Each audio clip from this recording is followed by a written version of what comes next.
యుగ యుగాలుగా ఎగిరిపోని గంధం, కాలదోషమే పట్టని కమ్మని గ్రంథం.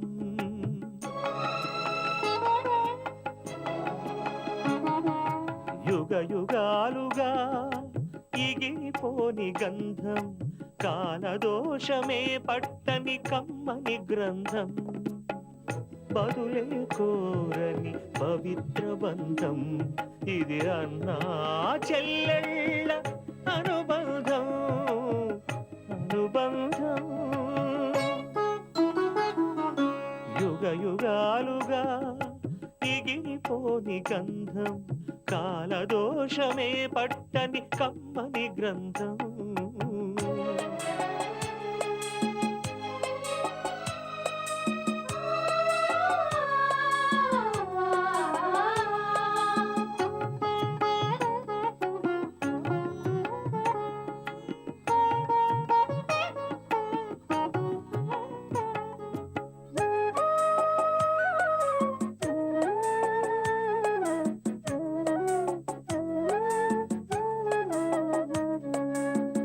అంబలితానై కంబళితానై పెంచేటి అన్నా, ఆప్యాయతలో అతను కన్న తల్లి కన్నా మిన్నా. హృదయమే ప్రమిదగా అనురాగపు సమిధగా, హృదయమే ప్రమిదగా అనురాగపు సమిధగా వెలిగించెను చెల్లి రూపం, తన కంటి దీపం. యుగ యుగాలుగా ఎగిరిపోని గంధం, కాలదోషమే పట్టని కమ్మని గ్రంథం. బదులే కోరని పవిత్ర బంధం, ఇది అన్నా చెల్లెళ్ళ అనుబంధం. అనుబంధం. నీ చల్లని చేతులతో మందులు తెచ్చిస్తే నాకు నయంగాకి ఇంకేటవుద్ది? పాపం వాస్మెన్ని ఏటి అనుకోకమ్మా. నువ్వు ఇట్ట కోపడతావని తెగ కంగారు పడిపోయాడు అనుకో, భయంతో ఉనికిపోయాడు. నేనే పద్మమ్మకి నేను చెప్తానులేని చెప్పి నిన్ను చూద్దామని ఆడావిడికి ఇటు వచ్చేసాను. ఏదో పాపం పిల్ల పాప ఉన్నాడు. ఏటి అనుకోకమ్మా, ఉద్యోగం నుంచి తీసేస్తావేమోనని తెగ దిగులు పడిపోతున్నాడు. బంగారం లాంటి నీ మనసు గురించి ఆయనకేటి తెలుసు? ఊరికే ఏదేదో ఆలోచించేసి కంగారు పడిపోతున్నాడు. నువ్వేటి అనుకోకమ్మా. అబ్బే, నేనేమి అననన్నయ్యా. అతని సంగతి నేను చూసుకుంటాను కదా. ఏం చెయ్యాలో అదే చేస్తా. బయట చలిగా ఉందన్నయ్యా, వెళ్ళు, నువ్వు లోపలికెళ్ళు. నేను కాస్త స్నానం చేసి రిలాక్స్ అవుతాను. అయ్యో నామతి మండ, ఆ సంగతే మర్చిపోయాను. పాపం అంత దూరం నుంచి ప్రయాణం చేసొచ్చాం, ఆ సంగతే పట్టించుకోలేదు. ఎల్లమ్మా, ఎల్లి తానం చేయి, నేను వెళ్తానులే.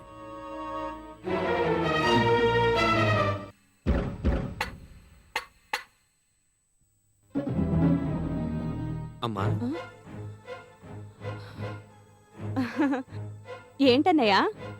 వాస్మెన్ని ఏటి అనవు కదా? అబ్బే, ఏమి అనను, నువ్వు వెళ్ళు.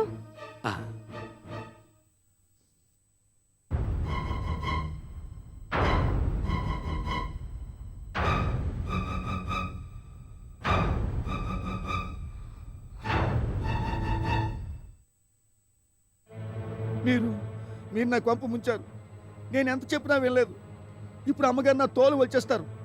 అమ్మగారి సంగతి మీకు తెలియదు. అబ్బా, నువ్వు ఒట్టి అమాయకుల్లా ఉన్నావు. నీకేటి కాదు. మా పద్మమ్మ సంగతి నాకు బాగా తెలుసు. కూర్చంత కోపం ఎక్కువ అంతే, మళ్ళీ వెంటనే తగ్గిపోద్ది. చాలా జాలిగుండే. అయినా నిన్నేటి అనొద్దని ఇప్పటిదాకా చెప్పొచ్చాను. నిన్నేటి అన్నని నాకు మాటిచ్చింది. ఇంకెందుకు నీకు కంగారు? నిజంగానే మాట ఇచ్చారా? అవును, ఇప్పుడే మాట్లాడొస్తున్నాను. నాది పూసి. నిజమేనంటారా? ఇంకా ఎన్నిసార్లు చెప్పాలి? మా పద్మమ్మ సంగతి నాకు తెలుసా నీకు తెలుసా? ఏమో మరి, అమ్మగారి సంగతి ఆ దేవుడికి కూడా తెలియదు. నువ్వు మరి ఇంత పిరికొడివి ఎట్టా పని చేస్తావు? మా పద్మమ్మది అన్నలాంటి మనసు. ఎల్లి నీ పని చూసుకో. నిన్నేటి అందు. నేను చెప్తున్నానుగా, ఎల్లవయ్యా.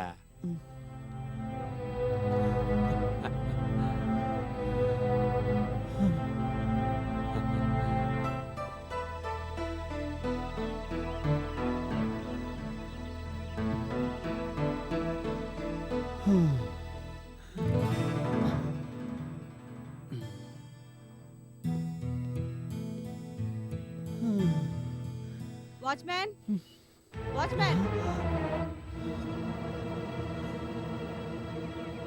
వాచ్మ్యాన్.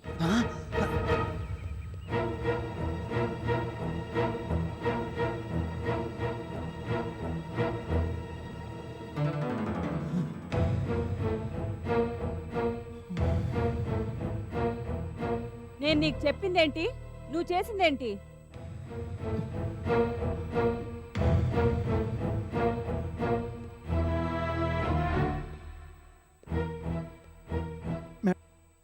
మేడం, మీరు నన్ను కోప్పడే ముందు నేను చెప్పేది కాస్త వినిపించుకోండి.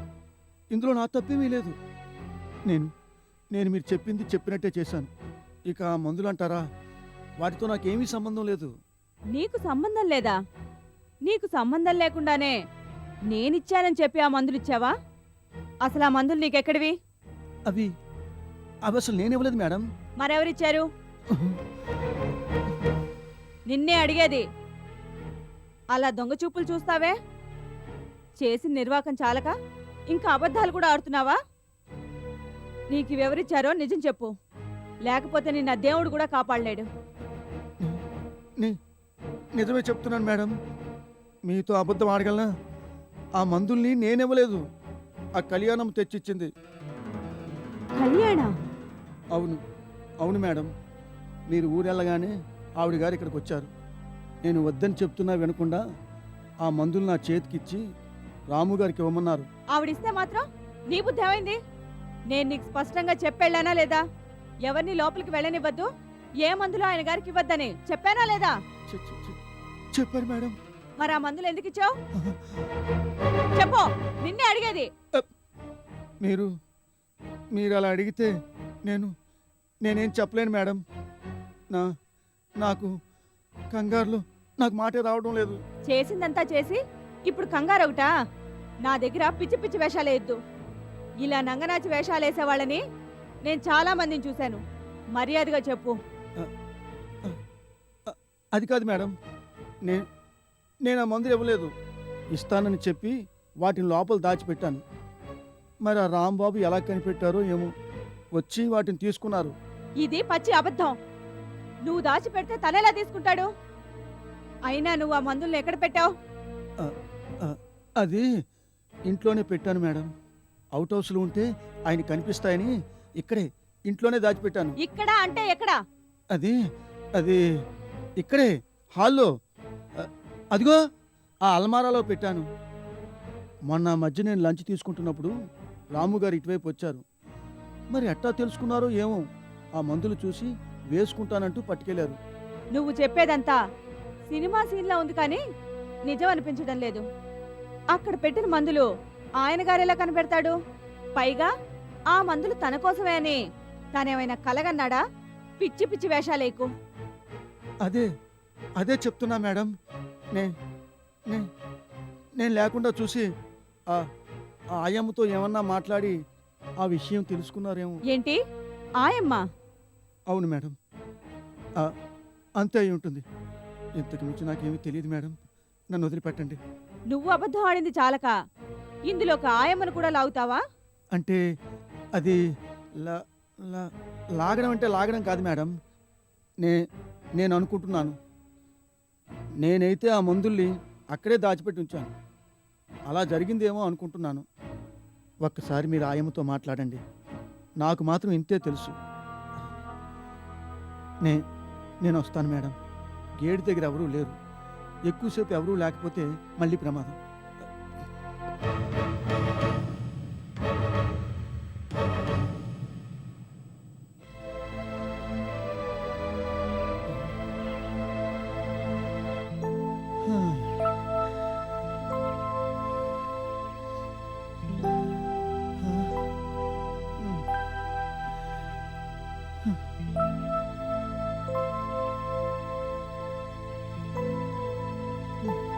వాచ్మ్యాన్ వాచ్మ్యాన్ ఏందో గోల, చచ్చిపోతున్నాను.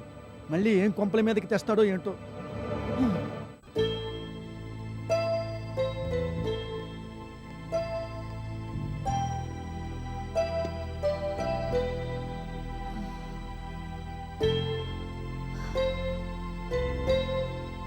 ఈశ్వరి, ఈశ్వరి,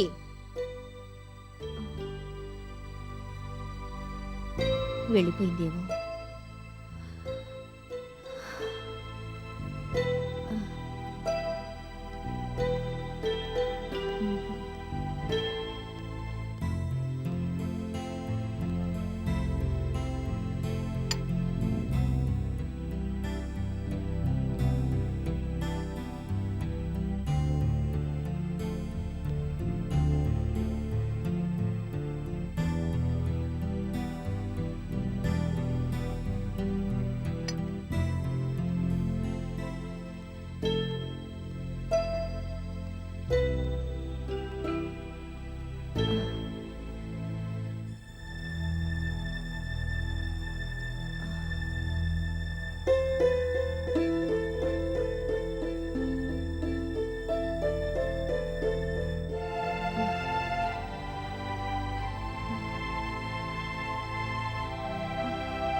అది జరిగింది.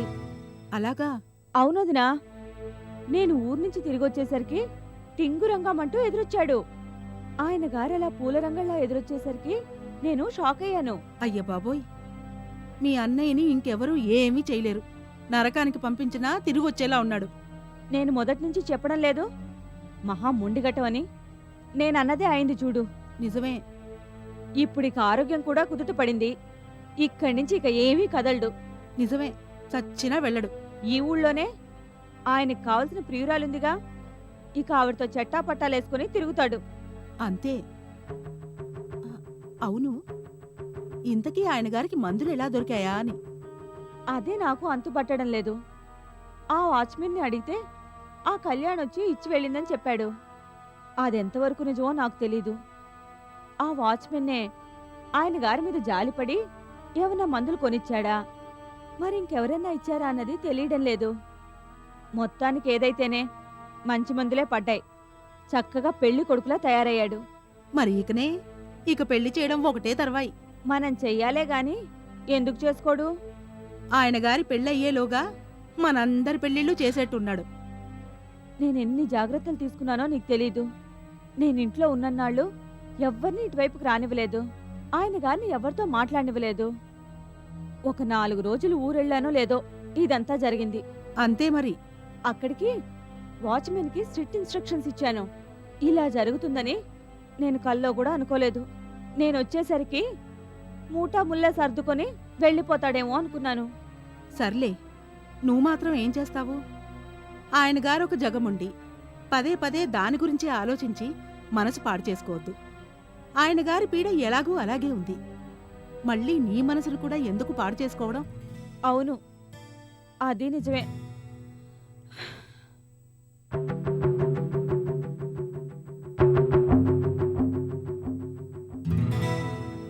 అన్నట్టు నీకు ముఖ్యమైన విషయం చెప్పాలి. ఏంటది? మళ్ళీ ఇలాంటి విషయమే కాదు కదా?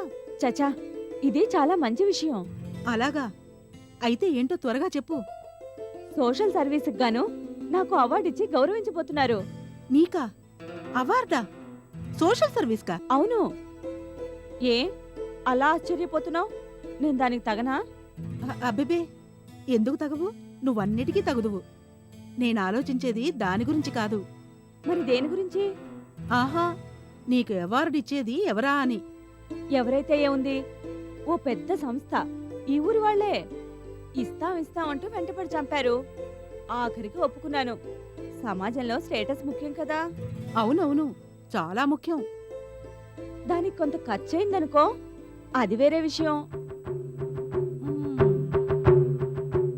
ఖర్చా అంటే ఏంటి పద్మా? అబ్బా, నువ్వు మరీ సత్యకాలపు మనిషిలాగా ఉన్నావు. ఈ రోజుల్లో ఇవన్నీ మామూలే. ఇది కూడా అర్థం కాలేదా నీకు? అర్థం కాకేగా అడుగుతున్నాను. అది వాళ్ళ అవసరాలేవో వాళ్ళకుంటాయి కదా. 10ో 10కో కావాలని అడిగారు. సరే, డొనేషన్ పారేస్తానని చెప్పాను. ఆహా, అదే. అవును, ఇంతకీ నువ్వు డొనేషన్ ఇచ్చాక అవార్డు ఇస్తున్నారా? అవార్డు ఇచ్చాక డొనేషన్ ఇస్తున్నావా? ఇది మరీ విడ్డూరంగా ఉంది. ఏదైతే ఏంటంట? అంతేలే, ఊరికే అడిగాను. ఈ రోజుల్లో ఎన్ని మంచి పనులు చేసినా ఎవరికీ తెలియడం లేదు. ఎంతో కొంత పబ్లిసిటీ తప్పనిసరిగా కావాలి. అందుకే పేపర్లో యాడ్లు, టీవీల్లో ప్రకటనలు కూడా ఇస్తున్నాను. అలాగా? అలాగా అని అంతలా ఆశ్చర్యపోతావే? ఈ మాత్రం పబ్లిసిటీ లేకపోతే నాకు అవార్డు వచ్చిన విషయం ఎవరికీ తెలియకుండా పోతుంది. అవునవునులే, నువ్వన్నట్లు స్టేటస్ కోసం ఏమైనా చెయ్యాలి కదా. ఈ మాత్రం చెయ్యకపోతే సమాజంలో గుర్తింపు రానే రాదు. డబ్బు పెట్టి స్టేటస్ కొనుక్కోవడం మామూలైపోయింది. నాకైతే ఇటువంటివి సుతరాము ఇష్టం ఉండవు. ఏదో అందరూ బలవంతం చేస్తే అలాగేలే అన్నాను. అంతేలే, నువ్వీ అవార్డు కొనుక్కున్న సందర్భంగా. ఆ? సారీ, నా ఉద్దేశం నీకీ అవార్డు వచ్చిన సందర్భంగా నా కంగ్రాచ్యులేషన్స్. Thank you. అన్నట్టు ఈ విషయం మా వాడికి తెలుసా? ఫోన్ చేసి చెప్పు. ఆయన గారికి చెప్పినా ఒకటే, చెప్పకపోయినా ఒకటే. చెప్తే మాత్రం ఆయన గారు అక్కడి నుంచి ఇక్కడికి వస్తారా ఏంటి? పైగా ఈ విషయం వినగానే ఎంతో సంతోషపడతారనుకున్నాను. మామూలే, ఎటువంటి చలనం లేదా మహానుభావుడికి. ఫోన్లే పద్మా, మనసులో ఉన్నది ఎక్స్ప్రెస్ చేయడం అందరికీ రాదు. మా తమ్ముడు కూడా లోపల సంతోషించే ఉంటాడు. ఏవో మరి, నీకే తెలియాలి. ఈ సందర్భంగా బ్రహ్మాండంగా పార్టీ ఇవ్వాలనుకుంటున్నాను. ఊళ్ళో ఉన్న పెద్ద పెద్ద వాళ్ళందరినీ పిలవాలనుకుంటున్నాను. Very good. నేనే ఆ విషయం నీకు సజెస్ట్ చేద్దాం అనుకుంటున్నాను. ఇంతలో నువ్వే చెప్పేశావు. అన్నట్టు పద్మా, ఏంటి? పత్రికల వాళ్ళని, టీవీల వాళ్ళని పార్టీకి కూడా పిలువు. అవసరమైతే దీని గురించి కూడా ఓ చిన్న ప్రకటన పడేస్తానని వాళ్లతో చెప్పు. తెల్లారేపాటికి తాటికాయంత అక్షరాలతో నీ ఫోటోలతో పార్టీ గురించి ప్రచారం చేస్తారు. అవునవును, నిజమే, అలాగే చేద్దాం. కానీ ఓ పెద్ద చిక్కొచ్చి పడింది. ఏంటది? ఏముంది, ఎప్పుడూ ఉండే పీడే. ఏంటి, మీ అన్నయ్య గురించా? అవును, లేకపోతే ఇంకా ఎవరి గురించి మాట్లాడతాను? పార్టీ టైంలో ఈయన గారు ఇక్కడుంటే నాకు తల కొట్టేసినట్లుగా ఉంటుంది. పైగా ఇప్పుడు టింగు రంగమంటూ అటూ ఇటూ తిరుగుతున్నాడు. అవుట్ హౌస్లో ఉండమని ఎంతగా చెప్పినా వినడు. పద్మా పద్మా అంటూ పరిగెత్తుకుంటూ బయటికి వస్తాడు. అయిందానికి కాందానికి అందర్నీ పలకరించి కబుర్లు చెప్తాడు. నిజమే, అలాంటి మనిషే. అలా చేసి తను కూడా పాపులారిటీ కొట్టేయాలని తాపత్రయపడతాడు. ఆయన గారు పార్టీ జరుగుతున్నప్పుడు ఇంట్లో ఉంటే నీ స్టేటస్కి నిజంగా ఇబ్బందే. అదే కదా మరి. ఈ పీడ ఎలాగూ శాశ్వతంగా వదిలిపోవడం లేదు. కనీసం ఈ పార్టీ జరిగినంతసేపైనా ఈయన గారిని ఎక్కడో అక్కడికి పంపాలి. అవును, నిజమే, పంపించాలి. ఎక్కడికో ఏంటో అర్థం కావడం లేదు. అసలు ఏం చెప్పి పంపిస్తే వెళ్తాడో కూడా అర్థం కావడం లేదు. అబ్బబ్బా, ఈ దరిద్రం నాకెందుకు చుట్టుకుందో అర్థం కావడం లేదు. పోనీ ఒక పని చేస్తే